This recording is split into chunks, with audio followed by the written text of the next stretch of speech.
paglabas po ni Sara Diskaya, mga kababayan, may mga nagtanong po sa kanya. No? May mga nagtatanong po na mga makukulit na mga reporter. British national po ba kayo? Ma'am? Ma'am? British national po ba kayo? Ma'am? Hindi sinasagot. Ako mga boss, i-educate nyo nga ako dun. No? Bakit nagkaroon ng ganong pagtatanong yung reporter dun?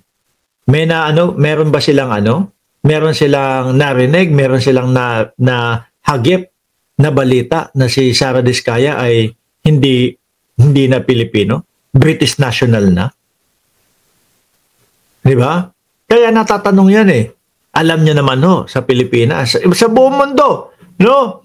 Kapag ka mayroong apoy, kapag ka mayroong usok, ibig sabihin may apoy. Ang tanong natin, bakit ganyan ang mga tinatanong kay Sara Diskaya? Meron po ba kayo po ba ay British national? Ano ba naman yung, hindi saan mo naman nakuha yung chismis na yan? Hindi, di ba?